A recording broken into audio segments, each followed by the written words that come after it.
ओम शांति। सभी ओम शांति। ओम शांति। ओम शांति। ओम शांति। ओम शांति। ओम शांति। चलो, ओम शांति। ओम शांति। ओम शांति। आज का चैप्टर, आज के बाबा के महावाक्य बहुत बहुत इम्पोर्टेंट है, स्नेह के ऊपर है।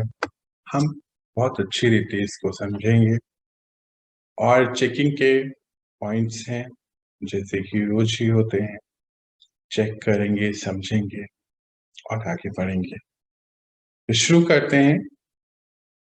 टाइटल है 3 प्रकार का स्नेह तथा दिल के स्नेही बच्चों की विशेषताएं। बाबा ने हम सभी को बहुत बारी बताया कि स्नेह के सब्जेक्ट में हम सभी पास हैं, अर्थात बाबा से स्नेह हमारा बहुत है, उनका भी हमारे से बहुत स्नेह है। स्नेह से ही हम रोज आते हैं, उनसे उनके दी गए ज्ञान को समझने सुनने के लिए। बाबा ने बोला कि इसमें तो आप सभी बच्चे बहुत आगे हैं, पर आज सच्चे स्नेह की क्या परिभाषा होती है, दिल का स्नेह बाबा जिसको कहते हैं। स्नेह और प्रेम में क्या फर्क होता है ये तो हम जान चुके हैं। स्नेह जिसमें कोई मोह नहीं होता है, प्रेम में, प्यार में मोह होता है। स्नेह जो है न्यारा और प्यारा होता है। जैसे परमात्मा का हम सभी बच्चों के प्रति स्नेह है, तो वो उसकी क्या परिभाषा होती है, क्या विशेषताएं होती हैं जो सच्चे दिल के स्नेही हैं बाबा के बच्चे, तो इसके बारे में आज बाबा कुछ हमें पॉइंट्स दे रहे हैं। चलिए हम सुनते हैं और समझते हैं। आज पिता अपने स्नेही, सहयोगी और शक्तिशाली ऐसे 3 विशेषताओं से संपन्न बच्चों को देख रहे हैं। अंडरलाइन करेंगे, स्नेही, सहयोगी, शक्तिशाली। सृष्टि पर अंतिम समय, इस युग का, कल युग का, इस पूरे सृष्टि चक्र का अंतिम की भी अंतिम घड़ियां, परमात्मा का आना और इस सृष्टि को परिवर्तन करने का कार्य करना, और उसमें हम सभी बच्चे उनके सहयोगी। तो सबसे पहले स्नेह, क्योंकि परमात्मा को, भगवान को पता नहीं कितने ही समय से, कितने ही जन्मों से ढूंढ रहे थे, पूछ रहे थे कौन है वो, कहाँ है, कैसे हम उनसे मिल सकते। तो स्नेह, विश्व की हर आत्मा उनसे बहुत स्नेह करती है। तो बाबा कहते हैं कि पहला तो 3 जो शब्द हैं, स्नेह और फिर सहयोगी। किसमें? उनके कारोबार में। कौन सा कारोबार चल रहा है इस समय सृष्टि पर? विश्व परिवर्तन का। तो सहयोगी। और तीसरा जो मुख्य पॉइंट है, शक्तिशाली। तीनों ही विशेषताएं हैं जिसके ऊपर बाबा आज बात कर रहे हैं। ऐसे तीनों विशेषताओं से संपन्न बच्चों को देख रहे हैं। ये तीनों विशेषता जिसमें समान है, वही विशेष आत्माओं में नंबर 1 आत्मा है। सभी आत्माओं में सबसे नंबर 1 आत्मा है, जिसमें ये तीनों ही विशेषताएं समान है, एक जैसी हैं। स्नेह भी हो और सदा हर कार्य में सहयोगी भी हो, साथ ही साथ शक्तिशाली भी हो। और स्नेह भी है अर्थात बाबा की दी गई श्रीमत को फॉलो करने वाला, मर्यादाओं में रहने वाला स्नेही हो। और सहयोगी हो। कैसे सहयोगी है? खुद की स्थिति को इतना मजबूत बना के परमात्मा हम सभी को बहुत शक्तिशाली बनाने आए, तो खुद की स्थिति को इतना उपराम, इतना हाई वाइब्रेशन पे लेके जाने वाला सहयोगी। क्यों? क्योंकि विश्व में इस समय, कल हम बात कर रहे थे, पढ़ रहे थे, बाबा पढ़ा रहे थे कि आत्माओं को भी सत्व प्रधान होना है, सृष्टि के पंच तत्वों को भी होना है, तो सभी को सत्व प्रधान होना है, सभी की सहयोग की भी जरूरत है। तो किस किस में सहयोग हो रहा है हमारा? हमारे रहने से, परमात्मा की वाइब्रेशन में कनेक्ट रहने से इस सृष्टि पर उनकी शक्तियों द्वारा हाई वाइब्रेशन आ रही है, और इसी वजह से पंच तत्व भी अपने आप को परिवर्तन की ओर लेके जा रहे हैं। तो सहयोगी और साथ साथ शक्तिशाली, क्योंकि कोई आम बात नहीं है ये, बहुत ही गिनती के बच्चे हैं जो अपने आप को मर्यादाओं पे चला पाते हैं, बाबा की श्रीमत को समझ पाते हैं, और अपने जीवन को जो दिखता नहीं उसके लिए समर्पित कर पाते हैं। तो लगता है कोई आम चीज है ये, ऐसी वैसी हल्की बात नहीं है। तो शक्तिशाली आत्माएं भी हैं। तो तीनों ही कार्य एक साथ हो रहे हैं। स्नेह तो सभी है, स्नेही तो सभी हैं, लेकिन स्नेह में बाबा क्या कहते हैं कि सभी बच्चे परमात्मा के, विश्व की हर एक आत्मा स्नेही है, सभी उनको बहुत प्यार करते हैं। पर उसमें भी उसकी कुछ विशेषताएं आज बाबा बता रहे हैं। 3 प्रकार के हैं। एक है दिल का स्नेह, परमात्मा से हर पल दिल का सच्चा स्नेह। दूसरा है समय प्रमाण, मतलब का स्नेह। और तीसरा है मजबूरी के समय का स्नेह। हम सब इसको बहुत भली भांति जानते हैं तीनों चीजों को। एक है दिल का स्नेह, कि बाबा से हमारा जो रिश्ता है और जो स्नेह का, वो दिल का है। और दूसरा समय प्रमाण, समय पे कोई मतलब की बात है तो स्नेह है। और तीसरा मजबूरी का, क्योंकि समय मजबूरी पे हो रहा है। हाँ, तीसरा है मजबूरी के समय का स्नेह। पहला जो दिल का स्नेही है, उसकी विशेषता यह होगी सर्व संबंध, सर्व प्राप्तियां सदा सहज अनुभव करेंगे। इसको हम अंडरलाइन करेंगे और डेली की चेकिंग करेंगे, हर पल की चेकिंग है, यहाँ पे प्रिंट करेंगे और इसको अब समझेंगे। सर्व संबंध और सर्व प्राप्तियां सदा सहज स्वतः अनुभव करेंगे। सर्व संबंध परमात्मा से, कलयुग की सृष्टि से, कलयुगी आत्माओं से, आसपास की सभी आत्माओं से कुछ नहीं चाहिए। हम सभी सतयुग में जाने की तैयारी कर रहे हैं। परमात्मा के साथ सारे ही संबंध, किसी से कोई अपेक्षाएं नहीं, कुछ चाहिए ही नहीं। तो फिर कैसी होगी वो आत्मा? देवी देवता, देने वाली। तो जब संबंध सारे उसी से हैं, बाहर किसी से कोई प्राप्ति की जरूरत ही नहीं है।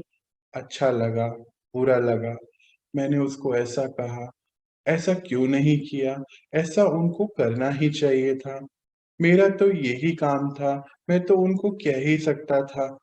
नहीं, कुछ नहीं, प्राप्ति वहां से होती ही नहीं है, सिर्फ परमात्मा से। इस समय क्या, इस समय भी अंतिम एपिसोड पे भी, इस समय के लास्ट कुछ एपिसोड्स बचे हैं कलयुग के, इस समय भी कुछ किसी से चाहिए? जब देने वाला आ गया है, सब कुछ दे रहा है, उसको मिल चुके हैं, पता है, अनुभव कर चुके हैं, क्या अभी भी बाहर से कुछ चाहिए? तो ये चेकिंग है आज हमारी।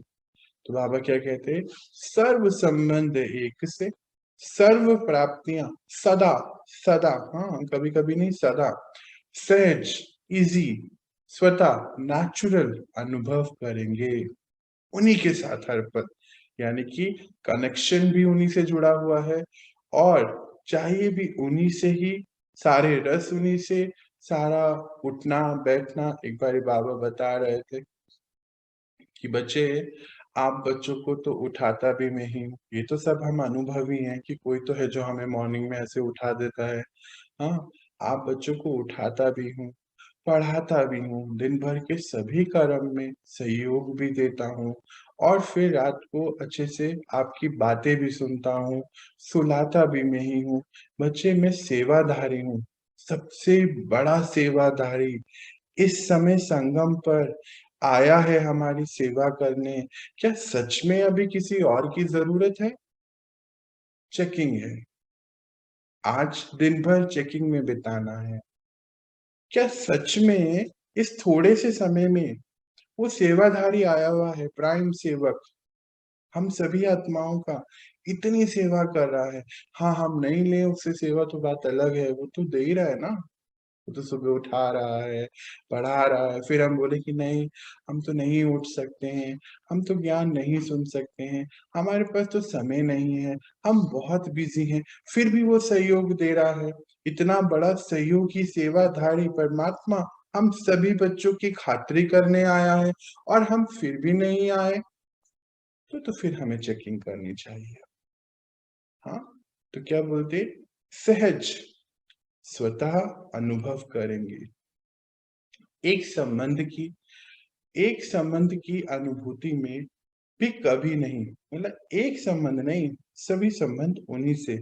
जैसा समय वैसा संबंध के स्नेह के भिन्न भिन्न अनुभव करेंगे, करने वाले, समय को जानने वाले, और समय प्रमाण संबंध को भी जानने वाले होंगे।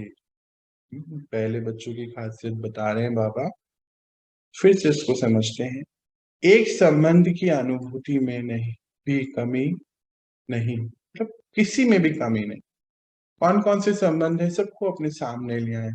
माता पिता का, हाँ, एक गाइड का, शिक्षक का, फिर एक सखा का, एक बच्चे का, यही तो संबंध होते हैं बाहर।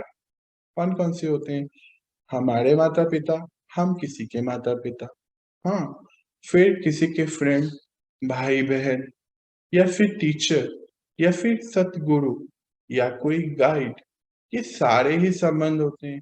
तो बाबा ने क्या बताया कि आप बच्चे तो इस संगम पर सारे ही संबंध मुझसे निभा सकते हैं।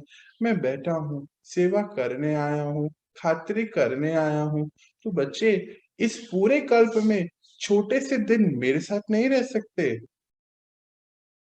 पूरा कल्प 5,000 साल का होता है। हाँ, संगम तो बस 100 वर्ष का होता है। उसमें से भी जब हम परमात्मा से मिलते तो हमारी आधी जीवन तो वैसे बीत चुका होता है। मान लीजिए आप 50 साल के हैं या 60 साल के हैं, कोई 30 साल का है, कोई 12 साल का है, तो कितना समय तो वैसे ही यूं ही निकला। अब थोड़ा सा तो समय हमारा उनके साथ है। तो बच्चे कि थोड़े समय के लिए मैं आता हूँ, तो कुछ दिन के हिसाब की तो बात है। क्या कुछ दिन आप सारे संबंध मुझसे नहीं बना सकते हैं? मैं तो बैठा हूँ, क्या आप मुझसे सेवाएं नहीं ले सकते हैं? तो बाबा ऐसे कह रहे थे।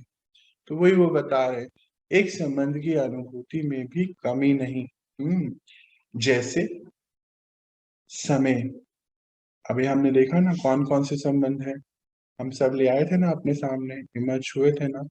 अब सारे संबंध हम उनके साथ, वो तो अब हम रोज सुनते ही हैं बाबा को, क्या हम अनुभव करते हैं? तो अनुभवी तभी बनेंगे जब ये कर लेंगे। तो ये चेकिंग है। जैसा समय वैसा संबंध के स्नेह के भिन्न भिन्न अनुभव करने वाले, समय को जानने वाले, और समय प्रमाण संबंध को भी जानने वाले होंगे। समय कौन सा है, जैसे सुबह उठे, बाबा उठा रहे हैं, लाडले बच्चे बोलकर उठाते हैं, तो संबंध माता पिता का है। फिर जब पढ़ा रहे हैं तो टीचर का है। जब काम है, कोई भी सेवाएं हैं, कोई भी काम है, तो सहयोग दे रहे हैं, शक्ति का खाना खिला रहे हैं, तो शक्ति दे रहे हैं, माता पिता बन के खाना खिला रहे हैं। कल ही बाबा हमें बोले थे कि बेहद के भंडारे से आप बच्चे भोजन ग्रहण करते हैं, तो कितनी शक्तियां अंदर आ रही हैं, शक्तियां ही हैं जो आपको चला रही हैं। तो कितनी सारी बातें बाबा हमें बताते हैं ना। तो बोलते हैं हर समय परमाण ना अलग अलग संबंध है। ये जो आत्माएं हैं जो सच्चे स्नेही हैं, वो सभी संबंध को, समय को भी समझते हैं, और समय के हिसाब से उनके साथ संबंध को निभाते हैं। वो कैसे, अभी हम देखते हैं। तो बाबा कहते हैं, अगर बाबा जब शिक्षक के रूप में श्रेष्ठ पढ़ाई पढ़ा रही हैं, ऐसे समय पर शिक्षक के संबंध का अनुभव न कर सखा रूप की अनुभूति में मिलने मिलने, मनाने व रूहान करने में लग जाएं तो पढ़ाई की तरफ अटेंशन नहीं होगा। अब इसको समझते हैं। बाबा जब पढ़ाई पढ़ा रहे हैं, महावाक्य उच्चार रहे हैं, हाँ, तो किसी का तो सहारा लेते हैं ना वो। फिर क्या हम सच में गॉडली स्टूडेंट अपने आप को समझते हैं? अब स्टूडेंट वाली लाइफ को सामने लेकर आइए। टीचर से पहले स्टूडेंट्स पहुंच जाते हैं, साथ में एक छोटी सी नोटबुक और एक पेन होता है। कहीं कुछ सेंटेंस इंपॉर्टेंट होता है तो उसको लिख लेते हैं। अच्छा, ये तो हुआ टीचर। अब कोई सखा को अपने सामने लेकर आए, टीचर और कोई आपका फ्रेंड। जब फ्रेंड पढ़ा रहा होता है तो जरा दृश्य इमर्ज करे कैसा होता है। क्या हम सच में कोई पॉइंट नोट करते हैं और कैसी लैंग्वेज यूज करते हैं उसके साथ? अरे अरे, तू तो रहने देना, तू तो बहुत ज्ञान देता है, जरा चुप ही बैठ। याद आया कॉलेज में, हॉस्टल में, अपने स्कूल में हम कैसे पढ़ाई पढ़ते थे जब कोई हमारा फ्रेंड हमें पढ़ाता था। अच्छा, अब दूसरा दृश्य, पहला वाला याद करो। जब टीचर पढ़ा रहा है, अटेंशन है कि वो हमें पढ़ाने आए हैं, रिस्पेक्ट है उनके लिए। हाँ, सबसे पहले क्लासरूम में बिल्कुल तरीके से बैठते हैं। अच्छा, जब फ्रेंड कोई पढ़ा रहा होता है तो कोई ऐसे भी बैठता है, कोई ऐसे ऊपर नीचे भी होता है। पर जब वो पढ़ाते हैं तो एक तरीका होता है, एक डेकोरम होता है, उस तरीके से बैठते हैं। कोई आड़ा टेढ़ा नहीं होता है, ध्यान से। हाथ में पेन होता है, कान, आंख उनको देख रहा है, कान सुन रहा है, बुद्धि ग्रहण कर रही है, स्टूडेंट रीति पढ़ रहे हैं। तो दो दृश्य हैं। हाँ, तो बाबा क्या देख बता रहे हैं, इसको समझते हैं फिर से। अगर बाबा जब शिक्षक के रूप में श्रेष्ठ पढ़ाई पढ़ा रहा है, ऐसे समय पर शिक्षक के संबंध का अनुभव ना कर सखा रूप में अनुभूति में मिलन मनाने व रूह रूहान करने में लग जाएं तो पढ़ाई की तरफ अटेंशन नहीं होगा। तो हमें ये समझना है, बुद्धि इतनी क्लियर होनी चाहिए कि ये समझे कि कौन से समय पर कौन सा रिश्ता हमारा बाबा के साथ है। जब पढ़ रहे हैं तो टीचर वाला है, तो हमारा स्टूडेंट वाला है। तो स्टूडेंट की रीति से हमें बैठना है, तरीके से बैठना है। हाँ, कई बार हम गफलत कर देते हैं, कैमरा ऑफ है तो कभी ऐसे वैसे बैठ जाते हैं। कोई तो चाय भी पी रहा होता है, कोई तो गर्म पानी पी रहा है, कोई तो रजाई में लेटा हुआ है। क्या ये सच में सही है? चेकिंग करिए। क्या सच में हम गॉडली स्टूडेंट बन के पढ़ रहे हैं? चेकिंग कीजिए, थोड़े जागृत हो जाइए। आगे देखते हैं। पढ़ाई के समय अगर कोई कहे कि मैं आवाज से पढ़े स्थिति में बहुत शक्तिशाली अनुभव कर रहा हूँ, तो पढ़ाई के समय क्या ये राइट है? नेक्स्ट चेकिंग है। कहीं बच्चे क्या करते हैं, बाबा के सुनते सुनते सुनते कहीं सो जाते हैं। बाबा बोलते हैं स्वीट साइलेंस में जाते हैं और फिर स्वीट स्लीप में चले जाते हैं। और ऐसे मेरे सामने भी होता है कई बार। बाबा पढ़ा रहे हैं, क्योंकि महावाक्य होते हैं ना, बहुत शक्तिशाली होते हैं, पर बहुत शांति भी देते हैं। और जो सीट पे बैठ के पढ़ा रहा है ना, वो तो कुछ गजब अजब कृपा होती है बाबा की। ऐसी टचिंग होती है कि आवाज भले ही मेरी खुद की भी, अगर मुझे इसके बाद सुनोगे ना तो चेंज होती है, इसमें सुनते तो चेंज होती है। मैं खुद भी परेशान हूँ कि ये होता क्या है, हर पल ऐसी क्यों नहीं रहती 24 घंटे। पर इस समय बाबा की स्पेशल टचिंग होती है, क्योंकि उनकी गद्दी पे बैठकर हम पढ़ा रहे होते हैं। कोई भी आप सब भी कभी करिएगा। तो बाबा क्या कहते हैं कि कई लोग क्या करते हैं, बैठे बैठे, याद आया, ऐसा होता है ना। तो बाबा कहते हैं पढ़ाई के समय अगर कोई कहे कि मैं आवाज से परे स्थिति में बहुत शक्तिशाली अनुभव कर रहा हूँ, आवाज नहीं आ रही, स्लीप साइलेंस में चले गए हैं, तो पढ़ाई के समय क्या ये राइट है? चेकिंग है, पूछ रहे हैं। क्योंकि जब बाबा शिक्षक के रूप में पढ़ाई द्वारा श्रेष्ठ पद की प्राप्ति, अंडरलाइन करते चले जाएंगे, पद की प्राप्ति कराने आते हैं, तो उस समय टीचर के सामने गॉडली स्टूडेंट लाइव ही यथार्थ है। फिर से समझते हैं। परमात्मा इस समय सृष्टि के अंतिम समय पर आते हैं, सृष्टि के नहीं, इस काल चक्र के अंतिम समय। अच्छा, पहले क्यों नहीं आते? आपका ये मन में सवाल आता है, क्यों बाबा सतयुग त्रेता में क्यों नहीं आ जाते? सोचिए, अगर त्रेता में आ गए या सतयुग में आ गए और फिर वो बताएं कि बच्चे फिर अभी कलयुग आने वाला है, तो कोई जाना चाहेगा कलयुग में? कोई दुखी होना चाहेगा? या फिर अगर पहले आ गए तो दुख और सुख पता ही नहीं चलेगा।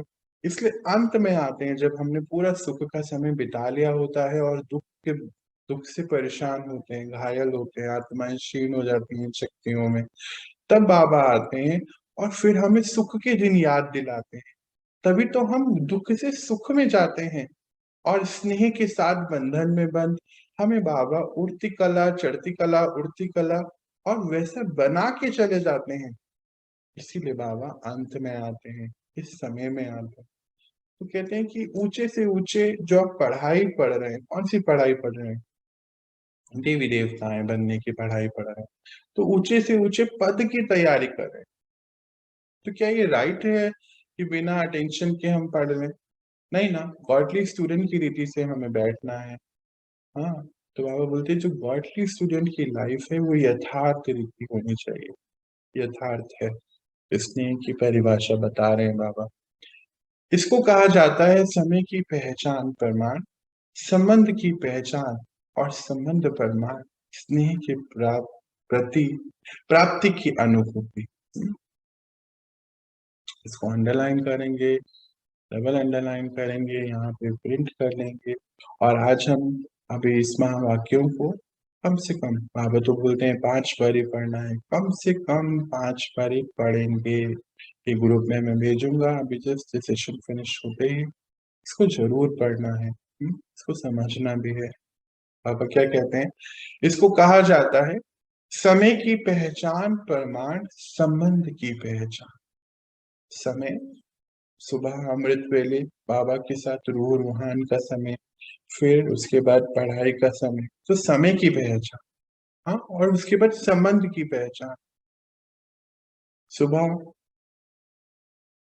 माता पिता का संबंध बाबा से, बैठे बात कर रहे हैं, पूछ रहे हैं बाबा ऐसे कैसे चलना है, क्या करना है, अच्छा इसका क्या करूं, ऐसे कैसे, ये वाला चीज मुझे ठीक करनी है, ये विकार मुझे बहुत डिस्टर्ब कर रहा है बाबा, इसके लिए मैं क्या करूं? ये मॉर्निंग का समय चल रहा है बाबा, इस चीज को मैं कैसे फिनिश करूं, मुझे आगे जाना है।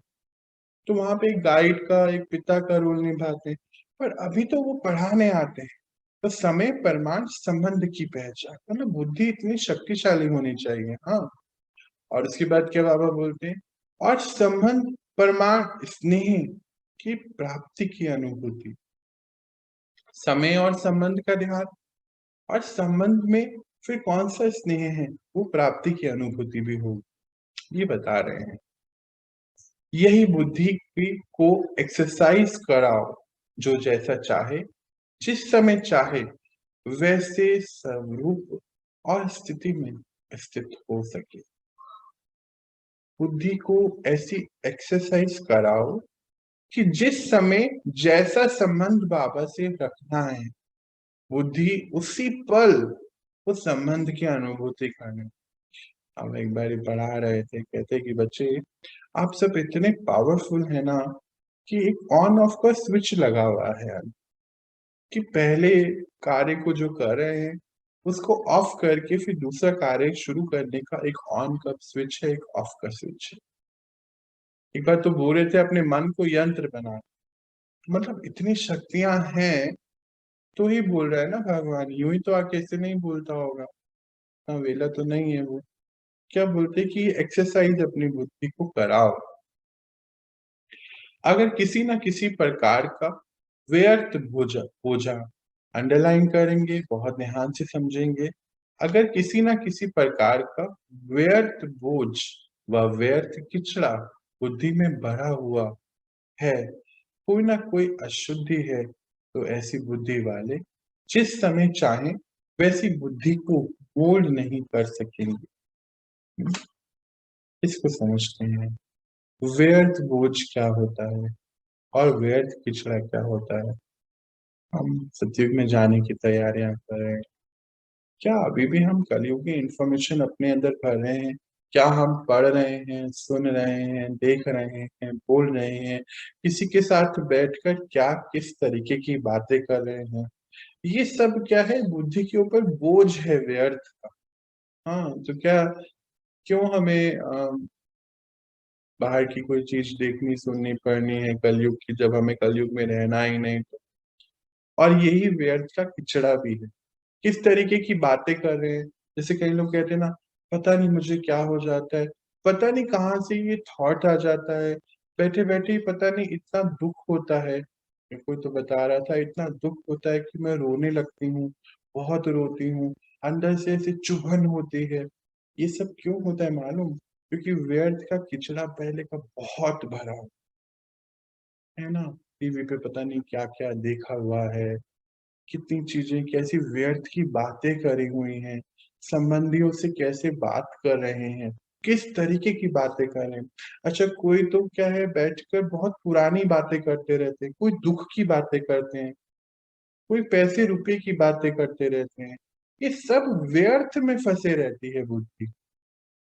तो जहां बोझ होगा बुद्धि पर, हाँ, ये किचड़ा होगा। बुद्धि में जब ये सब भरा हुआ है, अशुद्धियां भरी हुई हैं, तो वो क्या हर समय, जैसा समय प्रमाण जरूरत है वैसा समझ पाएगा? नहीं, वो ऐसा ना संबंध बना पाएगा, ना समय कोई समझ पाएगा। बाबा ये बताना चाहते। हाँ, वैसे बुद्धि को मोल्ड नहीं कर सके। बुद्धि बुद्धि को कैसे मोल्ड करना है कि इस समय क्या मुझे बाबा से चाहिए, क्या प्राप्ति होनी चाहिए, कैसा मेरा संबंध होना चाहिए, क्या चीज की जरूरत है, तो मोल्ड ही नहीं कर पाए ना। तो बुद्धि में टचिंग ही नहीं होगी, अनुभूतियां नहीं होगी, अनुभव नहीं होगा, एक्सपीरियंस नहीं होगा। कई लोग कहते हैं हमें कुछ एक्सपीरियंस नहीं होता, तो चेकिंग है यहाँ पर। हाँ, इस पॉइंट की चेकिंग है कि बुद्धि में क्या भर के रखा, किससे क्या बातें करते हैं। अच्छा, कई लोग फोन उठाते हैं तो फिर 2-3 घंटे छूटते ही नहीं है। फोन पे 2 घंटे, 1 घंटा बाद, जब तक सारी बातें बता नहीं देंगे तब तक उनको शांति नहीं आती है अंदर से। अब ये सारी चेकिंग है आज हमारी। व्यर्थ बोझा है ये, व्यर्थ किचड़ा है। चेक करना, अशुद्धियां हैं। क्या हम बोल रहे हैं, सुन रहे हैं, पढ़ रहे हैं, सुन रहे हैं, देख रहे हैं, मुख बोल रहा है, यहाँ सब जा रहा है। ये सब चेकिंग आज करनी है और इसको फिर चेंज करते चले जाना।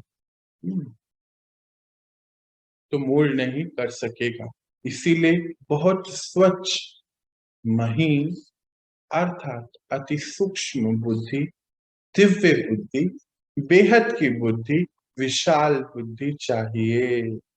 हाँ, अंडरलाइन करेंगे, डबल अंडरलाइन करेंगे, एक एक पॉइंट को समझेंगे। स्वच्छ बुद्धि। बाबा क्या कहते हैं हमें पिछले कुछ दिनों से? बाबा हमारी पढ़ाई को लेके बहुत बहुत बहुत अटेंशन खिंचा रहे हैं। हम लोग के यहाँ पर्सनल क्लासेस चलती हैं, और बाबा क्या कहते हैं बार बार कि बच्चे पढ़ाई बहुत पढ़नी है, समय बहुत कम बचा है, तो कौन सी पढ़ाई पढ़ेंगे ना। ये बाबा का दिया गया ये अव्यक्त जो ज्ञान है, महावाक्य है, इसको पढ़ाई पढ़ेंगे तो क्या होगा कि जब बुद्धि में ये पढ़ाई होगी तो व्यर्थ अपने आप खाली होता चला जाएगा ना। बुद्धि कैसी हो जाएगी? महीन हो जाएगी, है ना, सूक्ष्म हो जाएगी। मतलब एक एक पॉइंट को सूक्ष्मता से समझने लगेगी। दिव्य बुद्धि हो जाएगी। दिव्यता अर्थात जो देवी देवता सतयुग में बन के आ रहे हैं, वो डिवाइन सोल है ना। डिवाइन कहाँ से सोल? क्या ऊपर से कुछ डिविनिटी आती है? कुछ ऐसा होता है कि भाई कपड़े ऐसे पहन लिए तो बहुत डिवाइन हो गए? कुछ नहीं होता है, वो तो वाइब्रेशन से होता है। वाइब्रेशन कहाँ से आती है? मन बुद्धि जब बिल्कुल स्वच्छ होगा, बुद्धि डिवाइन होगी, तो वैसा ही तो वाइब्रेशन होगा। हाँ, तो क्या कहते हैं बाबा, दिव्य बुद्धि बनेगी जब हम ये ज्ञान को बार बार ही पढ़ेंगे, चर्न करेंगे। बुद्धि बार बार चर्न कर रही है उसको, उसको बार बार समझ रहे हैं, अंदर ही अंदर घूम रहा है ज्ञान। तो हमेशा हर एक्शन कैसा हो जाएगा? ज्ञान के आधार पे होगा ना, क्योंकि हमारी प्रोग्रामिंग हो रही है। पहले क्या होता था कि हम लोग प्रोग्राम्स जो देखते थे, ये जो डेली सोप आते हैं, तो उसमें जैसे वो रिएक्ट करते थे, हम भी तो वैसे ही रिएक्ट और एक्ट एक्ट तो छोड़िए, रिएक्ट ही करते थे ना। मैं अभी पर्सनली एक बच्ची को जानता हूँ, 15-16 साल की है। ऐसे-ऐसे टीवी सीरियल देखती, अभी पता नहीं देखती नहीं देखती मुझे नहीं मालूम।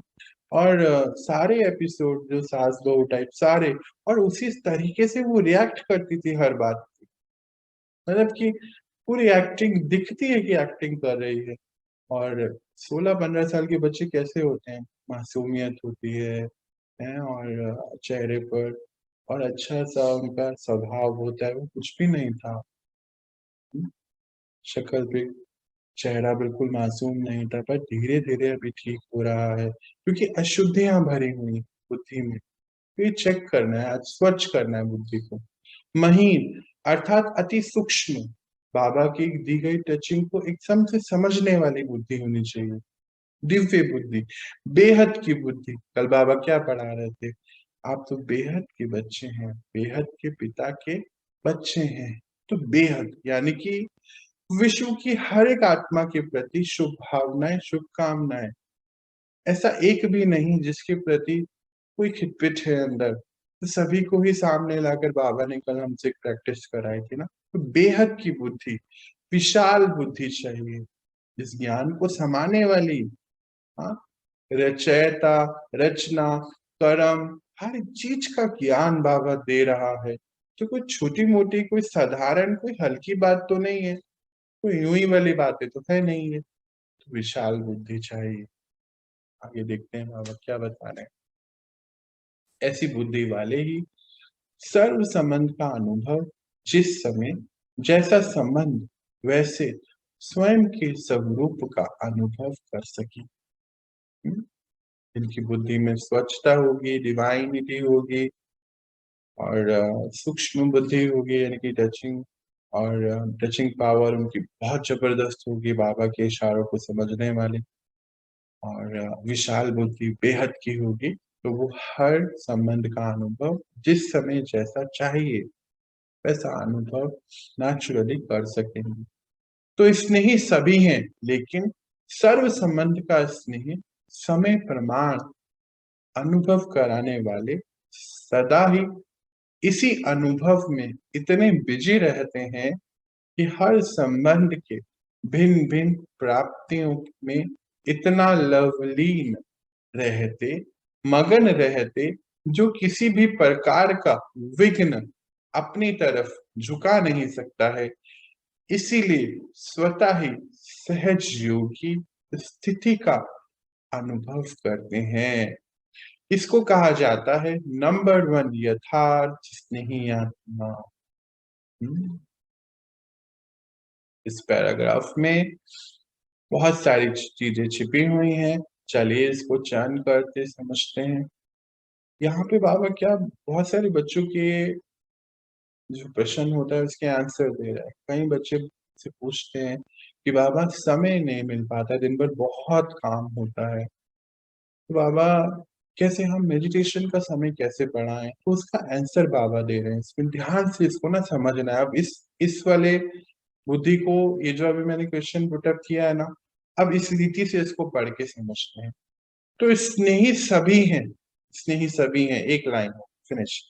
लेकिन सर्व संबंध का स्नेह समय प्रमाण अनुभव करने वाले सदा ही इसी अनुभव में इतनी बिजी रहते हैं।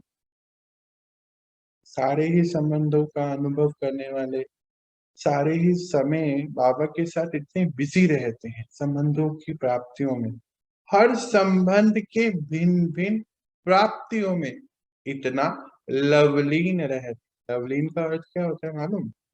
मतलब प्यार में बाबा के हम लोग बिल्कुल उनसे कनेक्टेड हैं, उनके इंस्ट्रूमेंट है, निमित्त है, और उन्हीं से कनेक्टेड भी है, उन्हीं की वाइब्रेशन में है। तो लवलीन है। लवलीन रहते, मगन रहते, तो जो किसी प्रकार की विघन है, मतलब बाहर कोई विघन आ ही नहीं सकती ना, क्योंकि डायरेक्शन तुरंत आ जाती।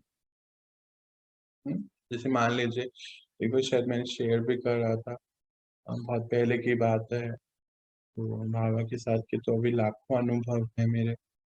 तो पर्सनली तो एक बार क्या हुआ कि फर्स्ट फ्लोर पे नीचे उतर रहा था, तो मेरे को बोला पहले बाबा ने कि बच्चे ये चप्पल आप यूज मत करिए।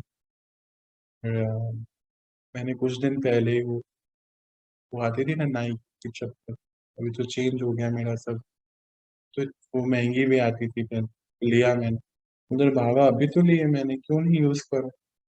और मैंने उनकी बात को नहीं समझा, तो पहन के निकला जैसे ही और सीढ़ी उतर रहा था वो चप्पल टूट गई। तो यानी कि बाबा को पहले से पता था, पता ही होता है, अभी क्या बोलूं, कि ये नहीं, मुझे अगर सोचे में उतरता तो फिर क्या होता, आज शायद सामने भी नहीं होता आपके। तो वो तो पहले से डायरेक्शन दे देते। तो वो यही बता रहे हैं कि जो लवलीन होगा उनके साथ हर पल, तो उनसे तो डायरेक्शन सभी एक एक सेकंड में आती रहती है। बच्चे ऐसे नहीं करना है, बच्चे ऐसा नहीं बोलना है, बच्चे ये बात है। हजारों अनुभव, लाखों हो गए अभी तो बाबा के साथ के मेरे। हाँ, आप सबके भी होंगे मुझे लगता है, और नहीं होंगे तो ये चेकिंग है कि क्यों नहीं हो रहे हैं ना।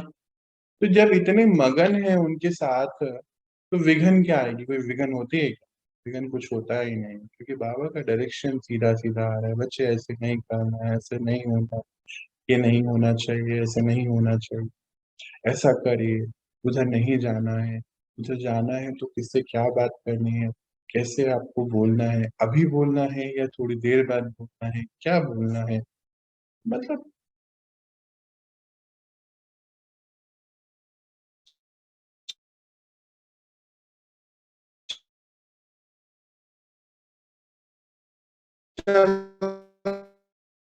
जाने ना कैसे कराना है। तो वो तभी होगा जब हम लवलीन स्थिति में हो जाएंगे। हाँ, आगे बोलते कि किसी प्रकार का विघन अपनी तरफ खींच झुका नहीं सकता।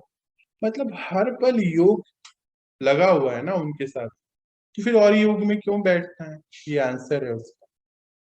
क्या जरूरत है, जब हम उनको भूलते ही नहीं तो उनको याद क्यों करना है। इसीलिए स्वतः ही सहज योग की स्थिति का अनुभव करते हैं। अंडरलाइन, डबल अंडरलाइन, और यहाँ पे प्रिंट है, पूरा पैराग्राफ प्रिंट हो जाना चाहिए।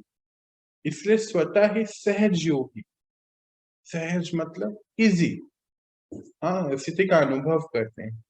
इसको कहा जाता है नंबर 1 यथार्थ स्नेही आत्मा। आगे बढ़ते हैं। नंबर 1 की जो स्नेही आत्मा है वो बाबा ने विशिष्टता बताई। स्नेह के कारण ऐसी आत्मा को समय पर बाबा द्वारा हर कार्य में स्वतः ही सहयोग की प्राप्ति होती रहती है। अभी तो बात हो रही थी, वो बाबा भी बता रहे हैं। इस कारण स्नेह अखंड, अटल, अचल, अविनाशी अनुभव होता है। पूरी लाइनों को हम अंडरलाइन करेंगे, डबल अंडरलाइन करेंगे, और उसको यहाँ पर लिखेंगे। स्नेह के कारण ऐसी आत्मा को समय पर बाबा द्वारा हर कार्य में स्वतः ही सहयोग की प्राप्ति रहती है, होती रहती है ना, बाबा से सहयोग मिलता रहता है। इस कारण स्नेह अखंड, हाँ, शब्दों को देखना है। हाँ, जब ये शब्द बाबा उच्चार रहे होते हैं तो कैसे होता है ना, गूज़बम्प आ जाते हैं। क्या है, इस कारण स्नेह अखंड, अटल, अचल, अविनाशी अनुभव होता है। समझा, अखंड है, उसमें कोई खंडित नहीं है चीज, बाबा के साथ कनेक्शन जुटा हुआ है। अटल है, कोई टाल नहीं सकता है उसको। अचल है, कोई हिला नहीं सकता, और कोई उसका विनाश कर नहीं सकता। मैं आत्मा, शरीर का विनाश हो सकता है, होना ही है, कंफर्म है। मैं आत्मा, इस आत्मा के साथ कनेक्शन में, लवली स्थिति में, लगता है कोई विनाश कर सकता है। शरीर का तो होना है, वैसे भी कुछ नहीं कर सकते, अंदर से उसके साथ कनेक्शन है। समझा, यह है नंबर 1 स्नेह की विशेषता। हाँ, आगे क्या बोलते बाबा। हंसी की बात देखो, दूसरे तीसरे का वर्णन करने की तो आवश्यकता ही नहीं। उनको कोई जरूरत नहीं, बाबा कहते हैं मुझे कोई जरूरत नहीं दूसरे और तीसरे का। याद है दूसरा तीसरा क्या था, किसको याद है? एक तो मतलब के हिसाब से होता है और पहले वाला मजबूरी और मतलब। एक तो मजबूरी के हिसाब से, एक मतलब के हिसाब से। तो बोलते हैं दूसरा तीसरा तो जरूरत ही नहीं है। क्योंकि सब अच्छी तरह से जानते हो, तुम जानते हो तुम कौन से लेवल पे हो। चेक करो, शिफ्ट करो। आगे बढ़ते हैं। तो बाबा ऐसे स्नेही बच्चों को देख रहे थे आदि से अब तक। स्नेह एक रस रहा है, वह समय प्रमाण, समस्या प्रमाण व आत्माओं के संपर्क प्रमाण बदलता रहता है। इसमें भी फर्क पड़ जाता है ना। बाबा देखो, अब हमारे थॉट्स हमें बता रहे हैं। आदि से मतलब जब से हम ज्ञान में आए, बाबा के साथ एक रस स्थिति में है। मुझे तो लगता है ना, जब से मैं ज्ञान में आया, अभी 10 साल हो गए, मतलब बाबा के साथ मेरा स्नेह बढ़ता ही चले गया। और अभी तो स्थिति ऐसी हो गई कि एक रस स्थिति में रहना। पर कभी भी कोई भी कुछ भी हो जाए, स्नेह मेरा कम नहीं हुआ उनके साथ। बाहर मतलब कुछ भी मीन्स कुछ भी, कोई भी परिस्थिति, कोई भी समस्या, बाबा के प्रति मेरा स्नेह का अंदर से यहाँ कुछ क्वेश्चन नहीं है। बाबा ने बोला है, कुछ भी होगा वो होना ही है, क्योंकि बाबा ने बोला है। ऐसी स्थिति की चेकिंग करनी है ना। आप इस सब लोग कहते हैं हमें बाबा से बातें करनी है, बाबा को अनुभव करना है। आपको कैसे होता है कि बाबा आंसर दे रहा है आज इसका? समय प्रमाण, समस्या प्रमाण। कई बार क्या होता है, कोई समस्या आती है, पता नहीं है क्या है। हम सारा दिन ज्ञान सुनते हैं, हम मेडिटेशन करते हैं, अभी देखो ये समस्या क्यों आ गई। फिर बाबा से स्नेह कम हो जाता है ना। बाबा ने तो बोला है ना, ये तो आना है, हिसाब किताब है, तो चुप तो होना है। और फिर आत्माओं के साथ संपर्क में आता तो भी बदल जाता है, क्योंकि अलग अलग बातें बताता है। ये तो कुछ नहीं है, ज्ञान तो बस ऐसे बेकार है, मेडिटेशन कुछ नहीं होता है, ये सब क्या है, कुछ नहीं। क्या तुम ज्ञान ज्ञान सुनते रहते हो? अभी तुम्हारी उम्र है ये सब करने। हाँ, ये तो कितना कुछ है। साइंस है, साइंस बचा ही लेगी सृष्टि को, है सब कर ही लेगी। अभी देखो सबको वैक्सीन लग गई है, और सबको वो क्या आया है नया, है ना, वो भी हो ही रहा है। तो साइंस क्या कर रही है? कुछ नहीं ना। चेकिंग करो, बुद्धि को क्लियर करो, मत भटको इधर उधर। तो बोलते हैं समय प्रमाण बदलते रहते हैं, इसमें फर्क आ जाता है। आज स्नेह का सुनाया, फिर सहयोग और शक्तिशाली तीन विशेषताओं वाली आत्माओं का महत्व सुनाएंगे। बाबा कहते हैं आज स्नेह का सुना रहा हूँ, बाकी दो का फिर से सुनाऊंगा। तीनों ही जरूरी हैं। आप सब तो ऐसे स्नेही होना पूछते हैं, स्नेही हो कि नहीं, चेकिंग है। प्रैक्टिकल है ना। जब जहां बुद्धि को स्थित करना चाहो, ऐसे कर सकते हो ना। प्रैक्टिस है, प्रैक्टिकल भी है और प्रैक्टिस भी है। बाबा कहते हैं आपने तो प्रैक्टिकली करा है, और प्रैक्टिस है ना, कुछ नहीं है। जब जहां बुद्धि को स्थित करनी चाहो, ऐसे कर सकते हो ना।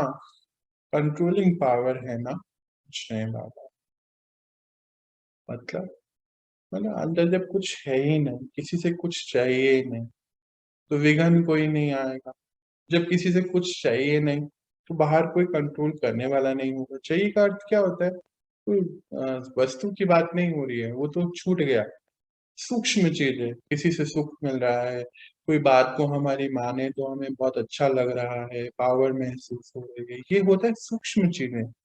हाँ, किसी से इज्जत चाहिए, रिस्पेक्ट। रिस्पेक्ट क्या होता है ये भी समझना है आपको। कोई उम्मीद है। हाँ, तो जब ये सब चाहिए नहीं, तो यानी कि बाहर से कोई कंट्रोल कर नहीं सकता। तो बाबा पूछते हैं कंट्रोलिंग पावर है ना। रूलिंग पावर तब आती है जब पहले कंट्रोलिंग पावर हो। कंट्रोलिंग पावर क्या है कि हमें अपने ऊपर पूरा कंट्रोल, किस समय कैसे क्या करना है, कौन सी मर्यादाओं को फॉलो करना है, कौन से तरीके का खाना खाना है, कब उठना, कब बैठना है, कैसे उठना, कैसे रहना, कैसे बैठना है। ये छोटी-छोटी बातों पर पूरा स्वयं पर 100% कंट्रोल। क्या बोलना है, क्या पढ़ना है, क्या सुनना है, किनके साथ कैसी बातें करनी है। कई बारी क्या होता है हम ज्ञान में हैं, सब कुछ है और फिर कोई व्यर्थ में बैठ के ना बातें करता है और हम उसके साथ बैठ के सुनते हैं उसकी। बहुत घंटे-घंटे मैं देखता हूँ, कई लोग बैठ के व्यर्थ की बातें भी करते रहते हैं। एक तरफ ज्ञान में भी हैं, ध्यान भी कर रहे हैं और फिर व्यर्थ की बातों में भी उलझे हैं और दूसरे को भी उलझाते हैं। तो चेकिंग है, व्यर्थ वालों के साथ बैठे तो भी उनको बताएँ कि अभी हमें नहीं सुनना है ये सब, हमारा फास्ट है आज। बोलते हैं ना जब आप फास्ट रखते थे पहले या रखते होंगे मुझे नहीं पता, क्या बोलते थे? कि नहीं आज तो हमारा व्रत है ना, आज हम ये नहीं खा सकते। कहते हैं ना, हम ये सब नहीं खाते। तो आत्मा का भोजन है, जो इन्फॉर्मेशन ले रहे हैं, तो ज़रूरी है खानी है कि हाँ, वो बड़े हैं, वो छोटे हैं, नहीं, कुछ नहीं है।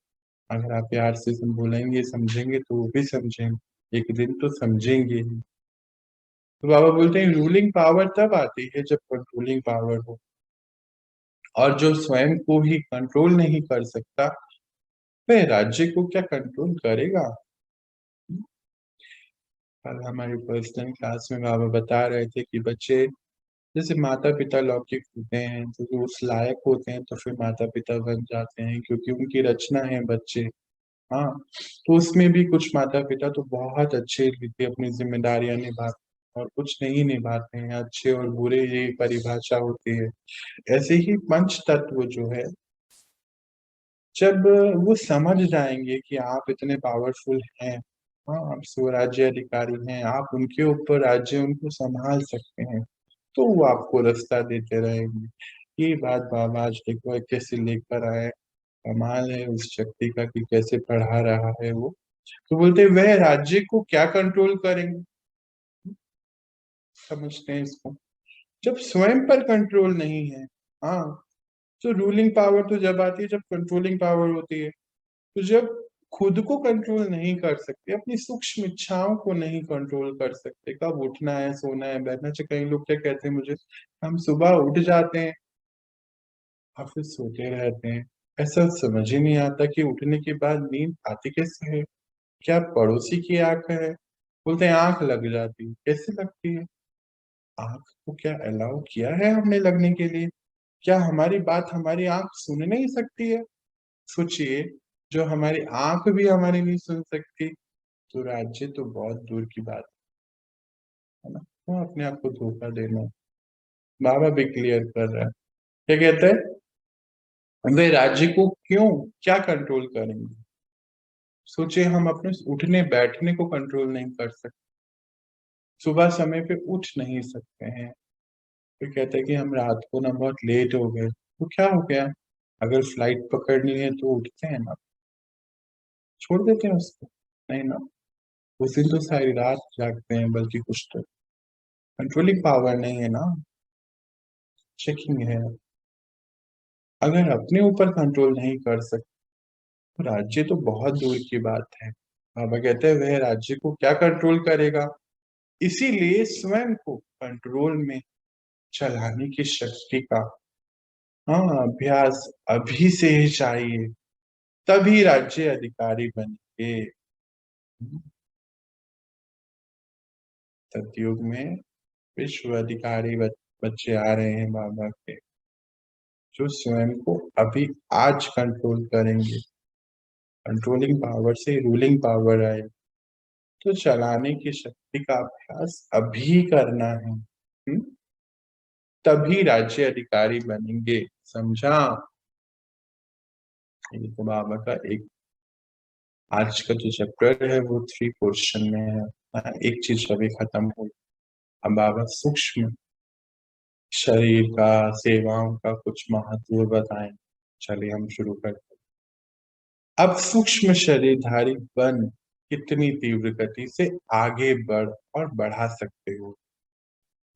कल हम बाबा से पढ़ रहे थे ना, शुभ भावना, शुभकामनाओं की और फिर सेवा के बारे में बात हो रही।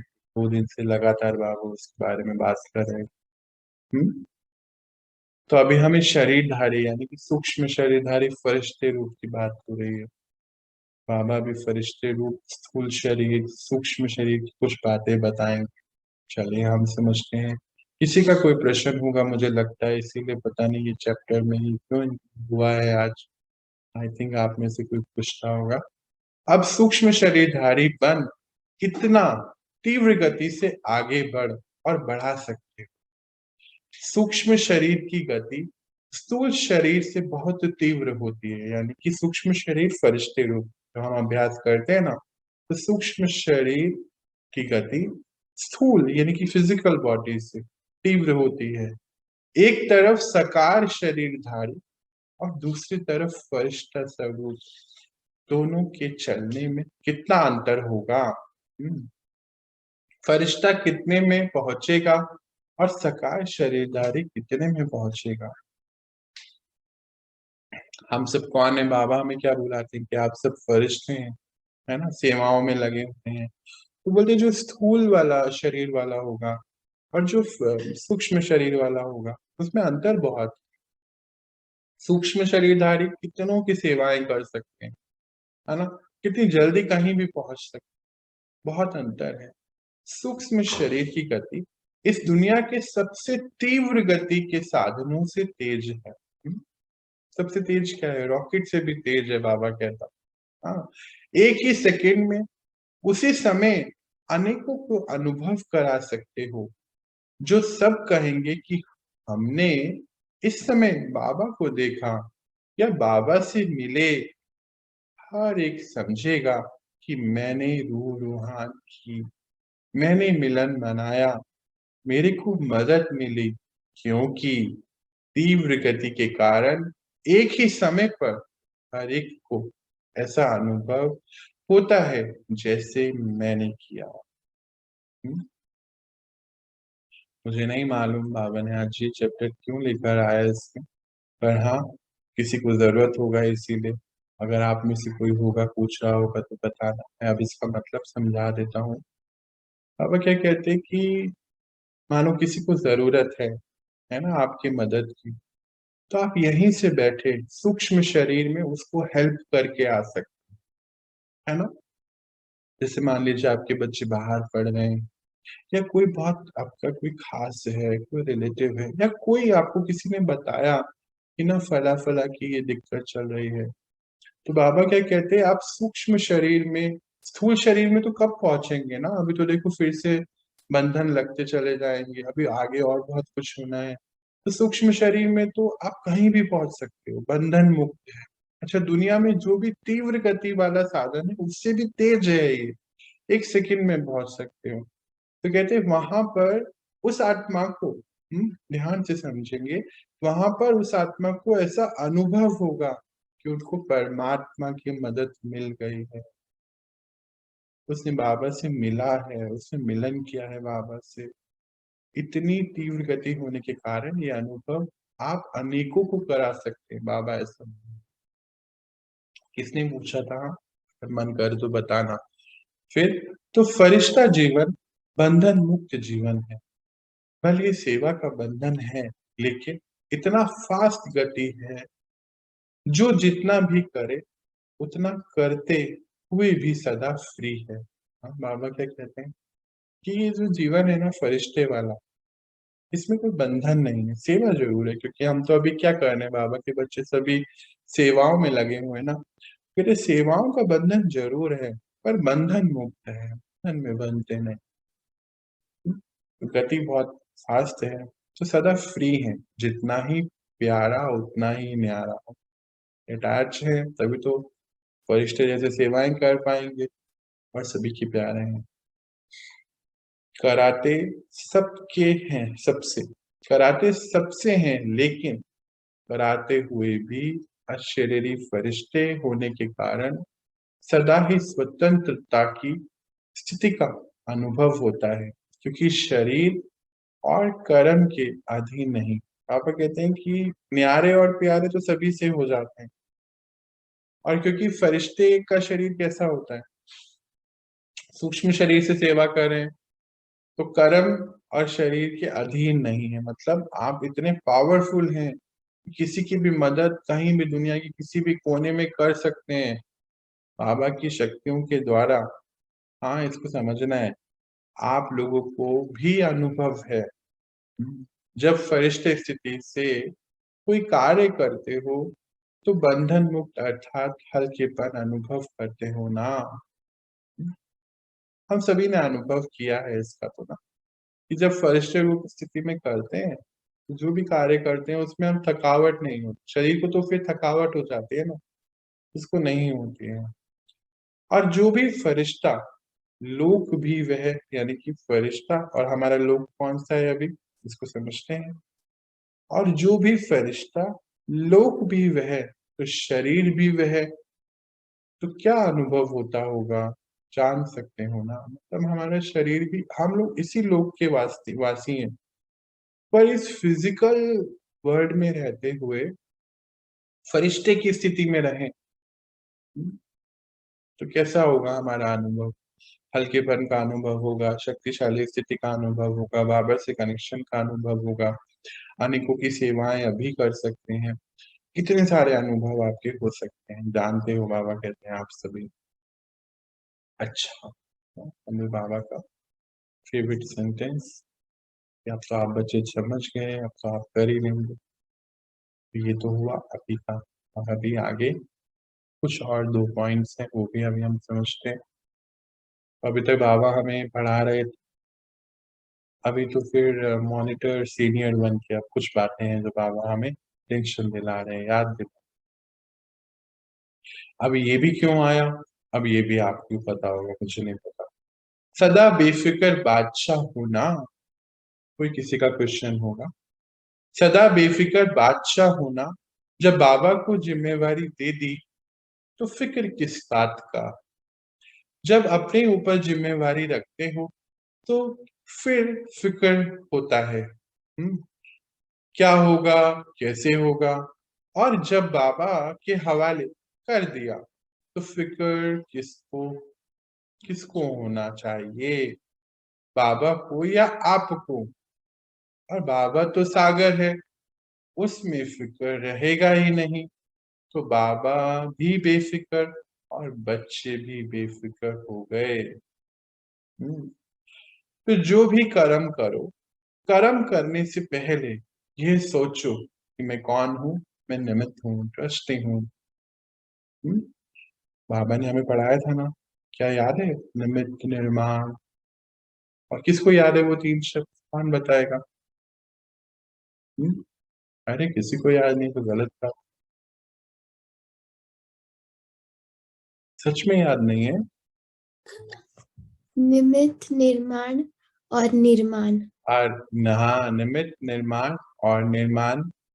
वैसे तो अभी है निमित्त, निर्माण और निर्मल। हम्म तो बहुत सुंदर बात है, वेरी गुड आपने बताया। तो निमित्त मतलब मैं इंस्ट्रूमेंट हूँ गॉड का।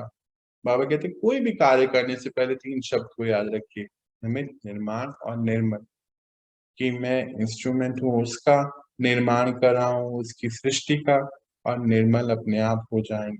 हाँ, तो बाबा क्या कहते हैं, हल्के हो जाएंगे ना। तो जब हल्के हो गए, इंस्ट्रूमेंट है, तो फिर क्या हुआ, काम बहुत प्यार से करता है लेकिन बोझ नहीं होता। तो फिर ट्रस्टी का अर्थ ही है सब कुछ बाबा तेरा। इसके लिए आए ये पॉइंट, आना मुझे जरूर है, अभी ऐसे नहीं बताओगे तो पर्सनली बताना। तो तेरे में प्राप्ति भी ज्यादा और हल्के भी रहेंगे, काम भी अच्छा होगा, क्योंकि जैसी स्मृति होती है वैसी स्थिति होती है। तेरा माना बाबा की स्मृति, कोई रिवाज, कोई रिवाजी महान आत्मा नहीं है, बाबा है। इसको समझते हैं। जैसे मान लीजिए कोई महान आत्मा, मतलब कोई टीचर है या हमारे माता पिता, हम बोलते हैं ना, मम्मी आप ना मुझे इतने बजे उठा देना, पापा आप ना मुझे 4 बजे उठा देना। तो फिर क्या है, हम बहुत बेफिक्र होकर आराम से सो जाते हैं, पता ही है पापा को बोला है ना, मम्मी को बोला है ना, उठा देंगे, है, कुछ चिंता नहीं, फिक्र नहीं। बोलते जब आप नॉर्मल भी किसी व्यक्ति को, मनुष्य आत्मा को भी आप बोलते हैं तो बेफिक्र हो जाता है। टीचर जैसे, टीचर हमें पढ़ाते हैं, जैसे कोई फला फला टीचर है, बोलते वो अगर हमें पढ़ाएंगे ना, बस फिर हमारे तो बहुत अच्छे मार्क्स आने ही है। बोलते मैंने आप बोलते कोई रिवाजी महान आत्मा को भी कहते हैं तो अपने आप को हल्का महसूस करते हैं।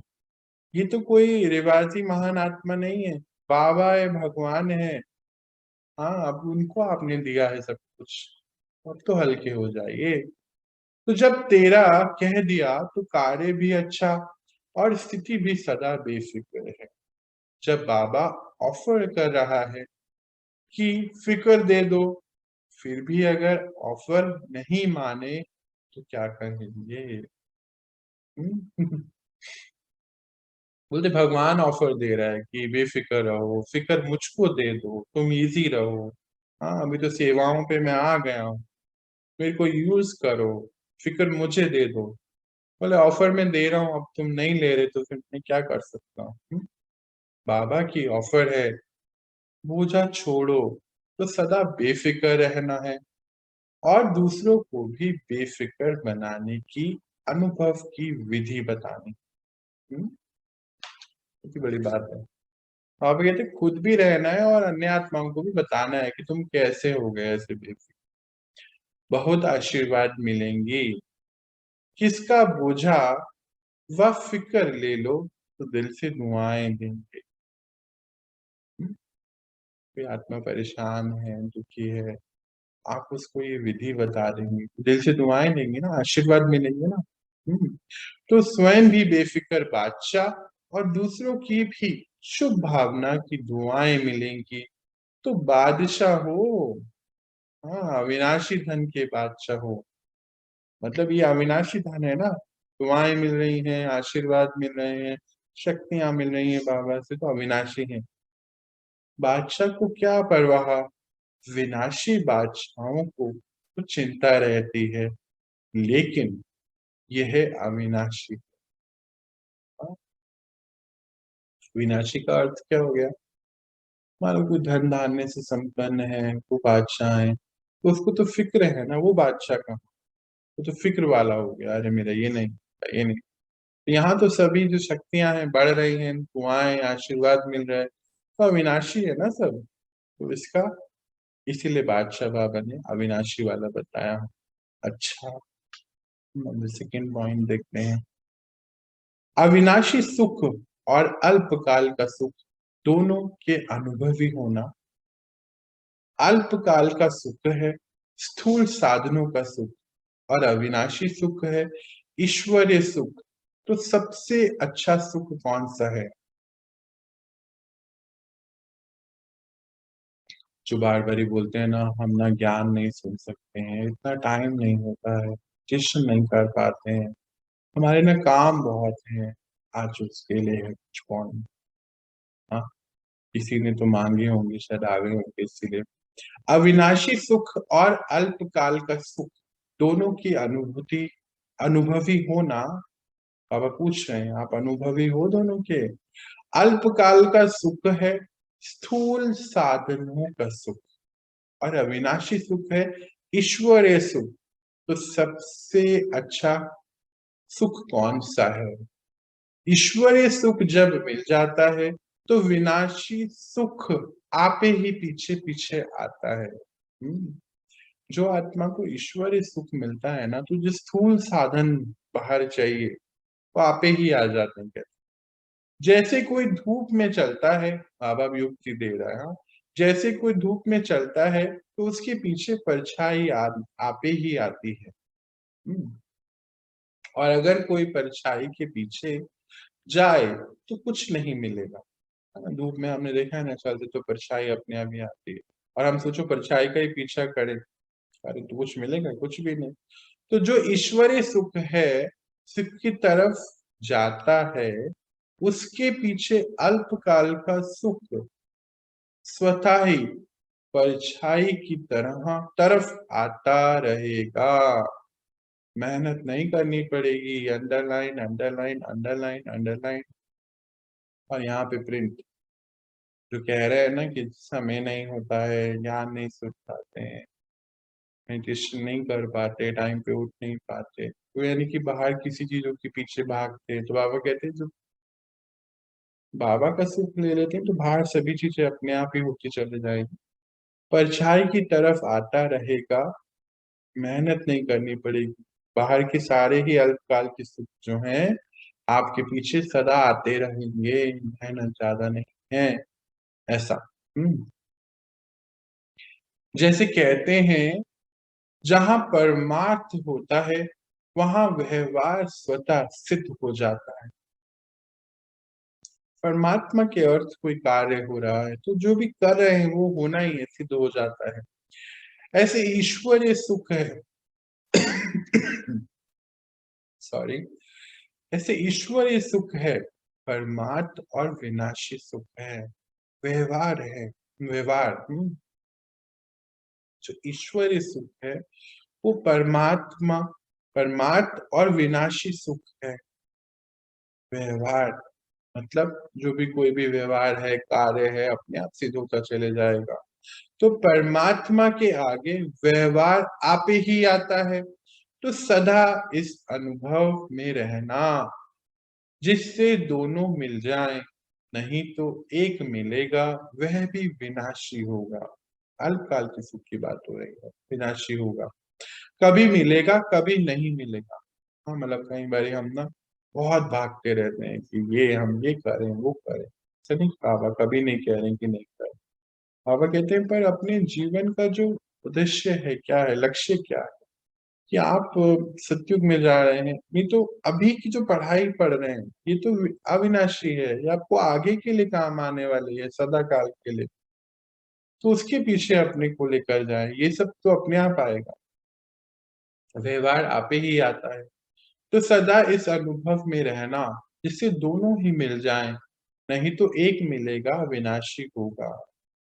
कभी मिलेगा कभी नहीं मिलेगा, क्योंकि चीज ही विनाशी है। उससे मिलेंगे, उससे मिलेगा ही क्या, कोई विनाशी है तो बाबा कहते उससे क्या मिलेगा आप। जब ईश्वरीय सुख मिल जाता है तो सदा सुखी बन जाते हैं, दुख का नाम निशान नहीं रहता। ईश्वरीय सुख मिला माना, सब कुछ मिला, कोई आप प्राप्ति नहीं रहती। अविनाशी सुख में रहने वाले विनाशी चीजों को न्यारा होकर यूज करेगा, फंसेगा नहीं।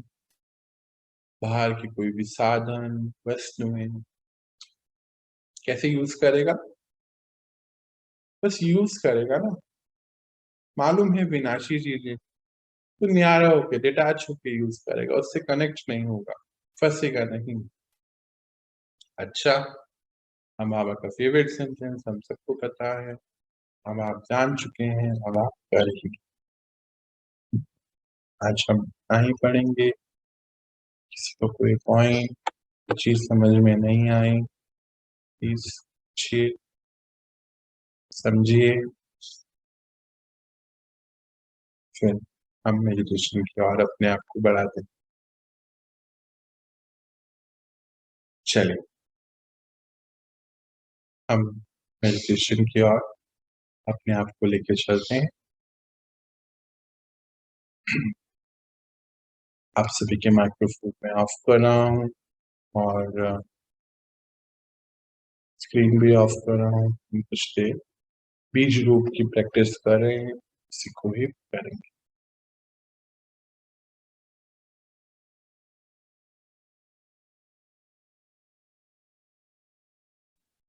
चलिए बैठिए अपनी स्थिति में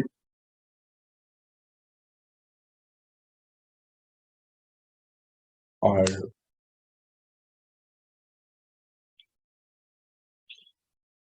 हम इस समय का अपना सबसे बड़ा रोल निभाते हैं,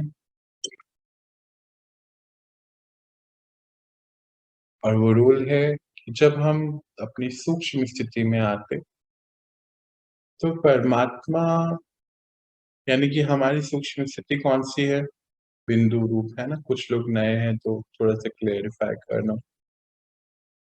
जो परम धाम की हमारी स्थिति है, तो परम धाम में हम कैसे रहते हैं? हमारी अनादि form, point of light, point of light स्थिति में हम परम धाम में पहुंचेंगे। तो विजुअलाइजेशन कैसा होगा कि हम पॉइंट ऑफ लाइट और परम धाम यानी कि रेड गोल्डन लाइट, और वहां पे परमात्मा है, तो वो भी एक पॉइंट ऑफ लाइट है, हम सब जानते हैं उसको। हाँ, तो वहां पहुंच के उनके साथ कुछ देर रुकेंगे, तो और वहां से हमें शक्तियां आ रही हैं। तो क्लियर है ना, हम पॉइंट ऑफ लाइट यहाँ नहीं है, ये हमने स्थूल शरीर छोड़ दिया, सूक्ष्म शरीर छोड़ा और सीधा परम धाम। और जब वहां पर उस स्थिति में होते हैं ना, तो विश्व की हर आत्मा की सेवा हम कर सकते हैं, ऊपर से उनको शक्तियां दे सकते। तो चलिए हम शुरू करते हैं। बैठे बिल्कुल शांति से और पहुंचे परम धाम बिंदु के रूप में परमात्मा के साथ। इस समय का विश्व का सबसे उत्तम रोल निभाते।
चलिए लौटे अपनी स्थिति में, और अब हम अपने सामने अपने साथ रहने वाली सभी आत्माओं, अपने संपर्क में संबंध में आने वाले हमारे रिलेटिव्स, नेबर्स, जो भी आपको लगता है सभी को इमर्ज करिए अपने। और जो शक्तियां आप भर के आए हैं अपनी नयनों द्वारा यानी कि दृष्टि प्रदान कीजिए, आंखें खोलकर सभी शक्तियां ट्रांसफर कीजिए इस घर को, जहां आप बैठे हैं, जहां आप रहते हैं, और सभी आत्माओं।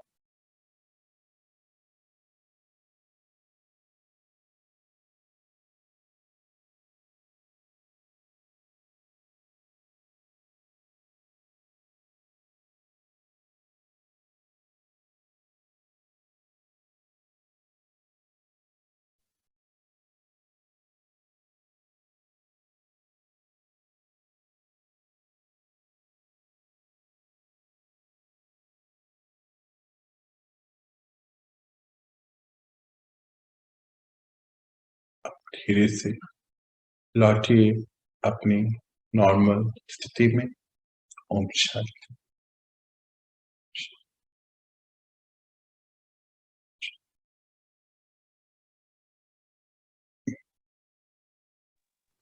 ओम शांति। ओम शांति। ओम शांति भैया। ओम शांति। ओम शांति। ओम ओम शांति भैया। अब एक छोटा सा कार्य है, सेवा है हमारी। आपकी स्क्रीन पर, ओम शांति जी, आपकी स्क्रीन पर एक बच्चे का फोटोग्राफ मैंने शेयर किया है।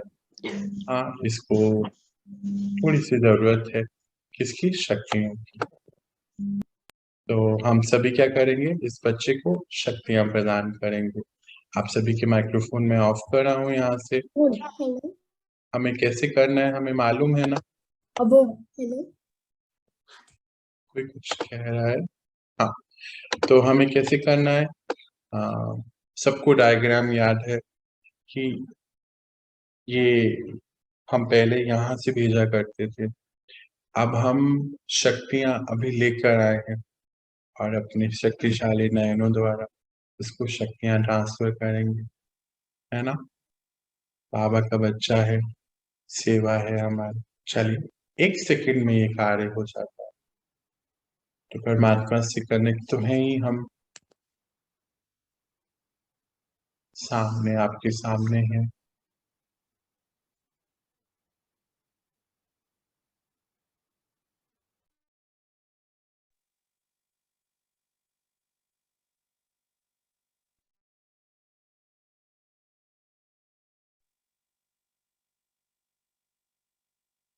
चलिए, शक्ति दिन में कभी भी आपको समय मिले, आपको चेहरा याद है, हाँ 1 सेकंड लगेगा, शक्तियां प्रदान कीजिए इस बच्चे को। आप सब यानी कि हम सब पूरे परिवार की जरूरत है। थोड़ी सी तबीयत खराब है, जल्दी ही ठीक हो जाएगी। चलिए, हम सब यहाँ पर अभी आप मुझे रिलीज दीजिए, एक छोटा सा सेशन आ रहा है, जरूर से उसको अटेंड कीजिए। बाबा आप क्या बोलते हैं आप सभी को? आप सभी स्नेही, सहयोगी और शक्तिशाली बाबा के बच्चों को मेरा बहुत बहुत प्यार और दिल की दुआएं, शुभ भावनाएं। आपने जो ये रास्ता चुना है कहाँ पर सतयुग में जाने का, आप इसको जरूर जरूर पूरा करेंगे।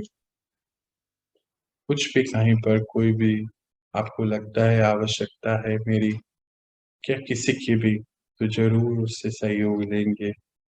हम सब भाई बहने हैं और आगे अब अपने आप को बढ़ाना है, पीछे लेके नहीं जाना है। चलिए जी, आप मुझे यहाँ रिलीज दीजिए। हम मिलते हैं कल और इस पढ़ाई को, अपनी इस यात्रा को और आगे बढ़ाते हैं। शांति।